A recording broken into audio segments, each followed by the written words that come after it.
Welcome sa Tagalog Horoscope, ang iyong gabay sa pang-araw-araw na buhay. Hatid namin ang pinakadetalyadong horoscope na magsisilbing gabay mo sa pera, trabaho, pag-ibig, kalusugan, at swerte. Naway magtagumpay sa buhay ang lahat ng ating tagapakinig at subscribers sa buong mundo. Maraming salamat sa pag-subscribe at tanggapin ang siksik, liglig, at umaapaw na biyayang hatid ng Tagalog Horoscope.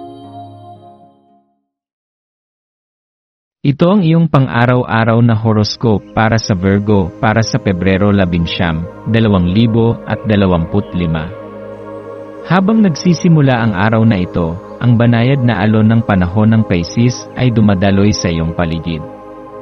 Ang enerhiyang ito ng kagaanan at lambot ay nag-aanyaya sa iyo na magtungo sa mas malalim na bahagi ng iyong intuition. At itinutulak kang maghanap ng balanse sa pagitan ng iyong hindi matitinag na dedikasyon sa pagtatrabaho at ang paghahanap ng inspirasyon.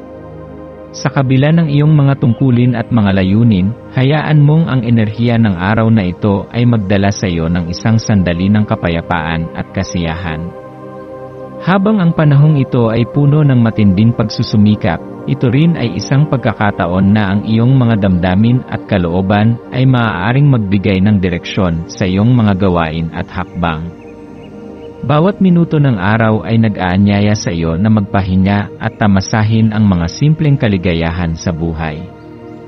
Sa halip na mag-focus lamang sa mga gawain kailangan mong tapusin, yakapin mo ang mga sandali ng mga damdamin ng pag-init at lambot.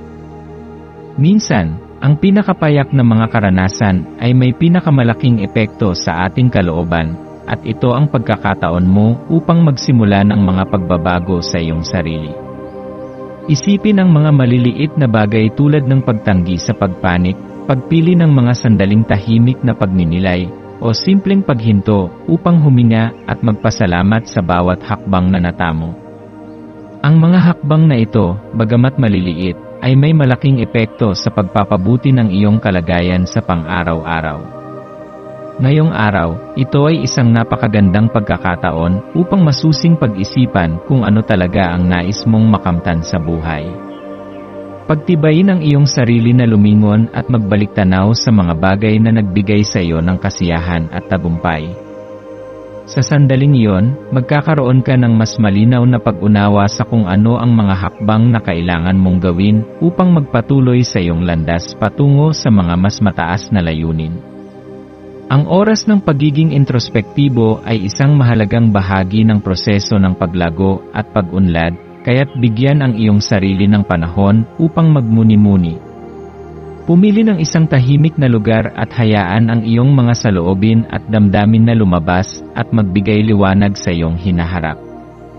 Ang pagbabalik tanaw na ito ay magbibigay daan sa iyo upang makatagpo ng mga bagong pananaw at oportunidad na makakatulong sa iyong pag-abot sa iyong mga pangarap. Dito mo matutuklasan ang mga aspeto ng iyong buhay na maaaring hindi mo pa napapansin, mga bagay na may kaugnayan sa iyong mga hangarin, relasyon, at personal na kagalakan. Sa mga sandaling iyon, kapag ang lahat ng ito ay nagiging malinaw, makikita mo ang mga kaganapan ng iyong nakaraan bilang mga hakbang patungo sa iyong hinaharap. Ang buwan ngayon ay nasa Scorpio, at ang enerhiyang ito ay nagsisilbing gabay sa iyo upang mas mapansin ang mga aspeto ng iyong sarili na hindi mo pa natutuklasan. Ang iyong sarili at ang iyong mga relasyon ay magiging sentro ng iyong mga pagmumuni-muni sa ngayon. Maaaring madama mo ang ilang mga natatagong motibo at pagnanasa sa iyong sarili at sa mga tao sa iyong paligid. Huwag matakot na tingnan ito ng mas malalim. Minsan ang mga malalim na bahagi ng ating psyche ay nagbibigay sa atin ng mas malinaw na direksyon para sa ating hinaharap. Ang panahong ito ay nag-aanyaya sa iyo upang tanggapin ang iyong mga kahinaan at kalakasan at maunawaan ang mga aspeto ng iyong sarili na dapat mong baguhin o pagtibayin. Huwag hayaang ang mga takot at duda ay magtakda ng mga limitasyon para sa iyong paglago. Sa halip, gamitin ang pagkakataong ito upang muling tuklasin ang mga bagay na nagbibigay saysay sa iyong buhay. Ang iyong intuition ay malakas sa ngayon, kaya't makinig sa iyong mga nararamdaman at mga pahiwatig mula sa iyong katawan. Magbigay pansin sa mga bagay na magdadala sa iyo ng kagalakan at kaligayahan, at yakapin ang mga ito ng may bukas na isipan. Dito mo matutuklasan na ang iyong mga reaksyon sa iyong kapaligiran ay may mahalagang papel sa paghubog ng iyong buhay.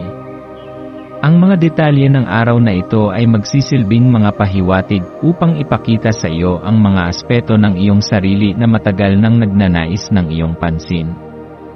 Ang muling pagkikita o pag-uusap sa isang dating guro o tagapayo ay maaaring magdala ng mga kamangha-manghang ideya na makakatulong sa iyong kasalukuyang sitwasyon.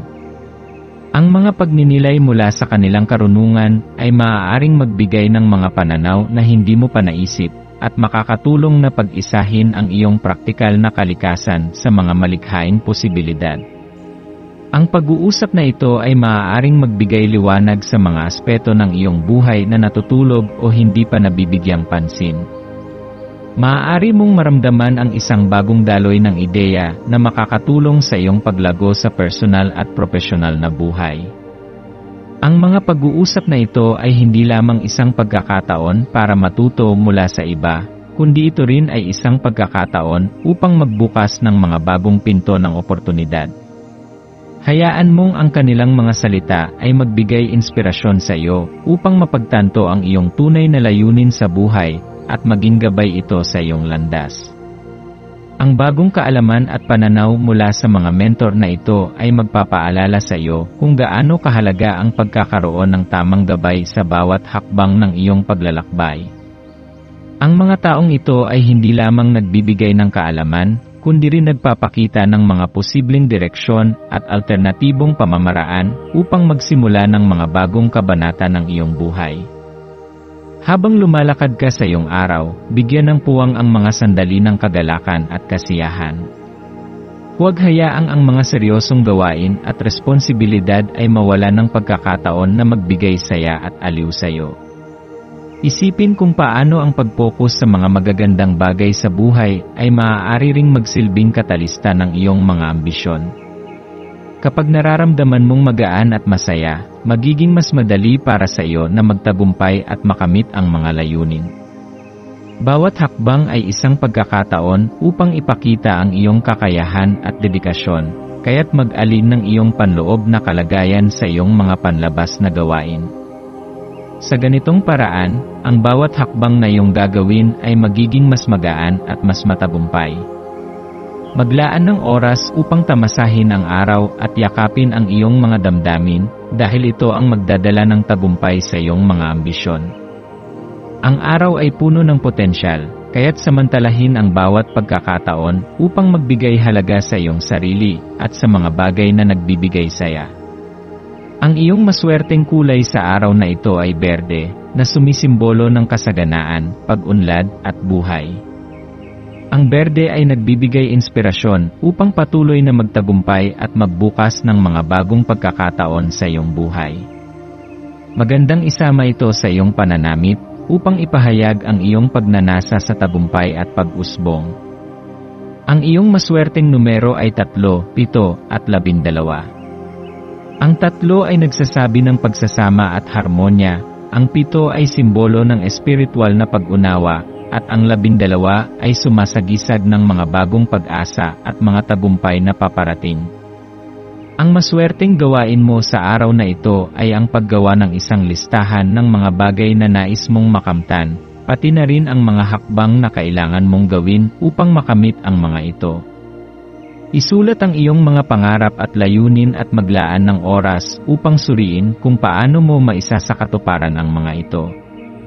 Sa pagtatapos ng araw, magpasalamat sa mga magagandang bagay na dumarating sa iyong buhay. Pagtibayin ang iyong mga natutunan at gamitin ang mga ito bilang gabay sa iyong susunod na hakbang. Maglaan ng oras para sa sarili, magpahinga, at magplano para sa mga darating pang oportunidad. Ang pagninilay ay magbibigay daan sa mga bagong pananaw at magdadala sa iyo ng tamang direksyon.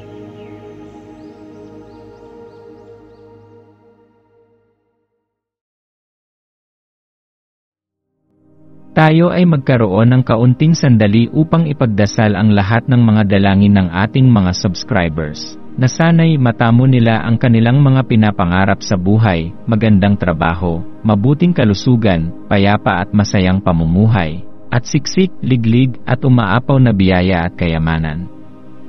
Ipinagdarasal namin ng mataimtim ang lahat ng mga komento sa nakaraang video, at hinihiling namin, Panginoon, na pagpalain mo ang ating mga subscribers ng masayang buhay sa mundong ibabaw.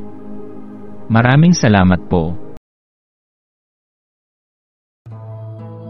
Maraming salamat sa panonood ng iyong horoscope ngayon araw.